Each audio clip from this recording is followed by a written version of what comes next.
पूरे विश्व में बहुत से महान लोग हुए हैं। बहुत से ऐसे लोग हुए हैं जिनको हमने गुरु माना है। बहुत से ऐसे लोग हुए हैं जिनको हमने महात्मा माना है। और बहुत से ऐसे लोग हुए हैं जिनके पास जाते ही मन को बहुत बड़ी शांति मिली है, या उन्होंने हाथ रख दिया सर पर तो वो काम हो गया।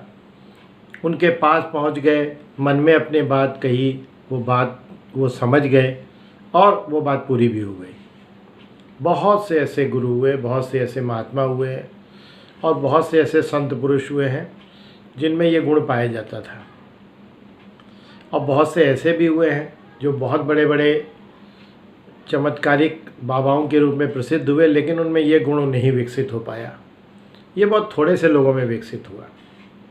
और बहुत से ऐसे भी लोग हैं जो महात्मा नहीं हैं, संत नहीं हैं, लेकिन उनमें ये गुण पाया जाता है। उनमें गुण पाया जाता है कि आप उनके पास बैठेंगे तो आपको सुकून मिलेगा, शांति मिलेगी। वो प्रसिद्धि के शिखर पे नहीं पहुँचे, वो अलग बात है, लोगों उनको पहचान नहीं पाए, लेकिन उनमें भी ये क्वालिटी है। मैं धीरे धीरे अपने व्याख्यानों में ये बताने के प्रयास करूँगा, कुछ लोगों का नाम लेके, लेकिन मेरा उद्देश्य किसी व्यक्ति विशेष का प्रचार करना नहीं है। मैं बताऊँगा कि ऐसी क्या खूबियाँ होती हैं ऐसे लोगों में, संत पुरुषों में, कि वो महान हो जाते हैं।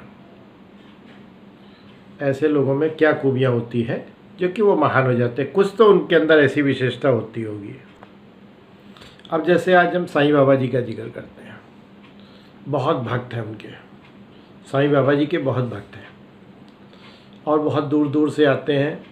साईं बाबा को जन्म और उनके देहावसान के बहुत लंबा अरसा नहीं बीता है। अभी अंग्रेज़ों के पीरियड की ही बात है, तभी उनका जन्म हुआ और उनका देहावसान भी उसी काल में लगभग हुआ है। बहुत ही प्रसिद्ध हुए। उस समय न तो कोई टीवी का ज़माना था, न कोई ऐसा प्रचार तंत्र था, अखबारों में ये सब खबरें आती नहीं थी, लेकिन फिर भी उन्होंने पूरे विश्व में अपना नाम कमाया। और भारत में तो बहुत तेज़ी से, और महाराष्ट्र में तो बहुत ही ज़्यादा। क्या खूबी थी उनमें आखिर ऐसी? क्या सही बात है वो जिस पे हाथ रख देते थे उसका काम हो जाता था, या जिसको उन्होंने जो कह दिया वो काम पूरे हो जाते थे? क्या वो भगवान के अवतार थे? क्या उनमें ईश्वर समाया हुआ था? कुछ पक्के तौर पे नहीं कह सकते, लेकिन एक बात बिल्कुल उनमें कॉमन थी, बहुत सादे रहते थे वो। एक छोटे से शिला पर उसमें अपने आप खाना बनाना, अपने आप रहना, बहुत ही 2 कपड़ों में अपना जीवन बिताना। उनको लोग कहते कहते थक गए। करोड़पति आते थे उनके पास, सोना चांदी सामान लेकर के, सब उन्होंने ठुकरा दिया। उनको केवल अपना अकेला पसंद था। क्या साधारण आदमी में सब है इतनी ताकत कि वो इतने बड़े चीज़ों को छोड़ दे? आजकल तो लोग एसी, बाबा एसीओं में रहते हैं, बहुत बड़े बड़े महलों में रहते हैं, बहुत बड़े बड़े कारों में घूमते हैं, लेकिन उस समय भी जो सुविधाएं उपलब्ध थीं उसको भी बाबा जी ने स्वीकार नहीं किया, नहीं स्वीकार किया। आप भी बन सकते हैं, हम भी बन सकते हैं।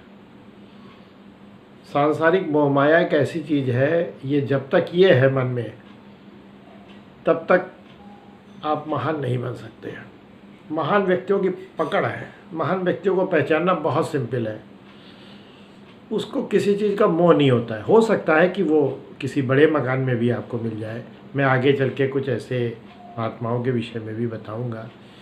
मैं ये नहीं कह रहा हूँ कि वो कोई पेड़ की छांव में पड़ा रहता है या पत्थर में रहता है तो वो बहुत पहुँचा हुआ संत है, नहीं। मेरा कहने का तात्पर्य है कि कोई भी संत पुरुष अगर उसे किसी भौतिक चीज़ों की मोह माया नहीं है तो वो महान संत है। उसके अंदर ये गुण स्वतः विकसित हो गया, इसका मतलब उसको सांसारिकता से मोह नहीं है। ये एक बहुत बड़ी पहचान है। और संत होना ये कोई आवश्यक नहीं है कि वो लोगों को आशीर्वाद देता हो। इस विश्व में कई छुपे हुए संत हैं। कई ऐसे लोग हैं जिन्होंने अपनी पूरी पेंशन दान कर दी गरीबों के लिए। कई ऐसे बच्चे हैं जिन्होंने अपनी गुल्लक तोड़ दी, अपने सारे रुपए गरीबों के लिए दे दिए। They are also saints. Saints की परिभाषा में वही नहीं आते हैं जो आशीर्वाद देते हैं या जो ऐसे ध्यान लगा के बैठ जाते हैं। सेंट्स वो भी हैं। सेंट्स की वो डिफिनीशन है जो अपने बारे में कम सोचता है, दूसरे के बारे में ज़्यादा सोचता है। ऐसे लोगों की संख्या बहुत कम है, बहुत थोड़ी सी है। हमें ज़रूरत है उन्हें पहचानने की, और मैं ये दावा करता हूँ कि उनके पास पहुँच के आपको जो अद्भुत शांति मिलेगी और उनसे कुछ जो सीखने को मिलेगा वो अद्भुत होगा। वो अरे गहरे लोगों में नहीं पाया जाता है। मान के चलिए 99% लोगों में ये क्वालिटीज़ नहीं होती है, लेकिन वो चाहे तो उनसे सीख सकते हैं। मेरा कहना है सादा जीवन बिताइए।